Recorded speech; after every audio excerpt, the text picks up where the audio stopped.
This is episode 11 of the Magical Musical Instruments collection, the Bell Thistle Whistle. Welcome to the Magical Musical Orchestra, a musical world where music and magic intertwine. The wind lulls wild creatures to sleep, the stars sing lullabies, and otherworldly people create instruments that, when played, bring this world to life.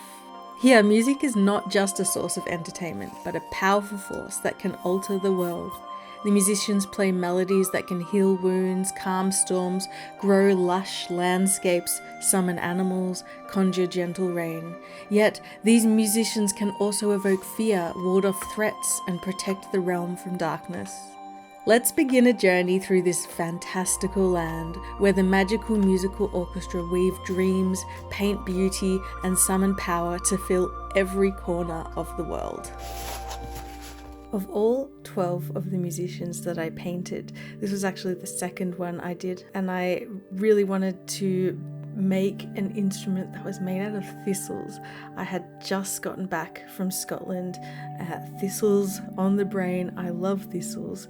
My business name is actually Thistle Be Nice, so it's a big part of my brand and identity. So I was really excited about this one. And I wanted to make something that was bagpipe-like, but then I ended up struggling with how to make a nice design for that. So I went to more of like a whistle or a flute type instrument, using thistle stems as the main pipes of the whistle. Let me tell you about the materials that make up the Bell Thistle Whistle.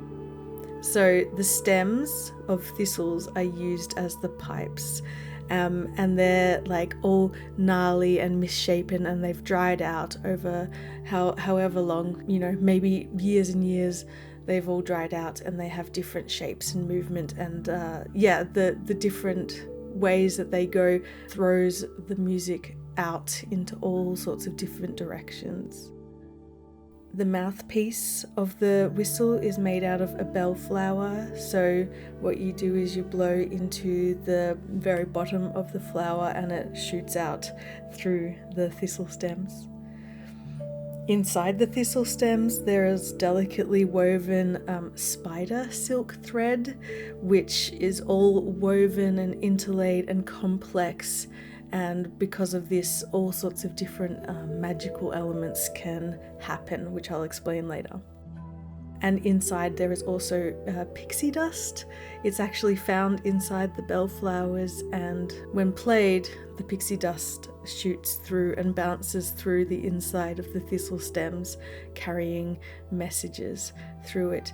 Now, the bellflower piece has to be replaced every so often, so often a lot of these musicians are farmers of bellflowers as well. So as you can imagine, they live in the most beautiful looking place with flowers everywhere so that they can play their instruments all the time. And little pixies, similar to the way bees pollinate, pixies leave their little dust inside bellflowers. So pretty cute. I really liked this little story.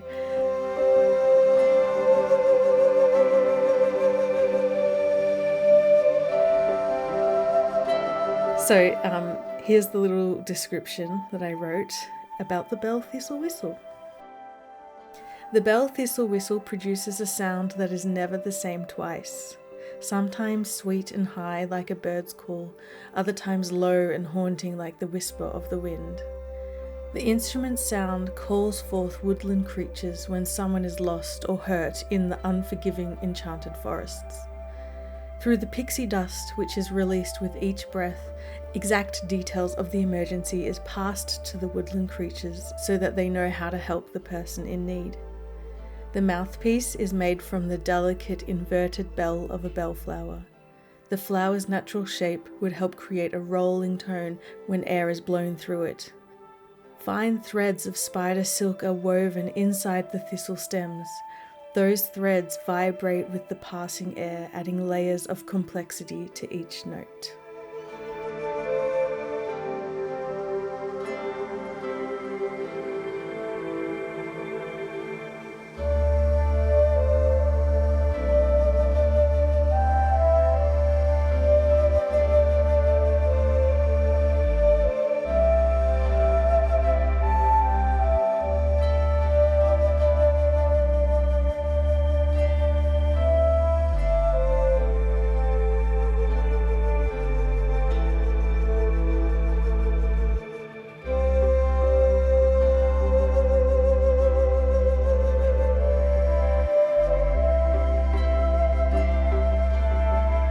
A couple of people in the comments have asked me over the series about whether these instruments are able to be played by everyone or just by specific people.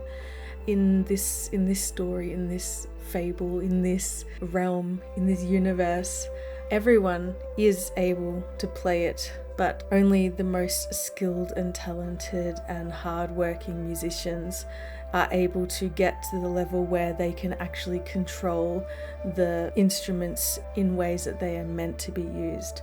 So if someone who doesn't know what they're doing picks up the Bell Thistle Whistle and plays it, or any of the other instruments, all sorts of things can happen that are uncontrollable or unknown, you know. So like it can be quite dangerous if people who don't know how to use the instrument with intent or with skill, with like years and years of training, stuff can go wrong, things can happen. You know, I think if there was to be a story made out of these characters, I think something like that could be an interesting little conflict that happens, or a big conflict that happens in the realm, in the world of this story. I can just imagine someone getting a hold of some ancient, very secret, very powerful instrument, one of the instruments in this series, and trying it or stealing it. Maybe a bad guy comes around and steals an instrument and uses it for his own benefit or their own benefit, or control or whatever.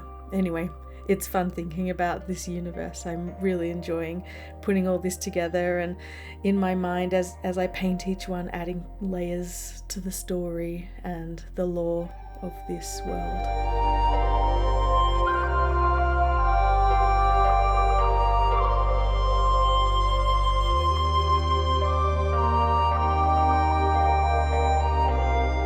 So that's number 11 of 12. One more episode to go. I'm looking forward to sharing that one with you, and I will see you in a couple of days with that. All right, have a wonderful day. Tooroo.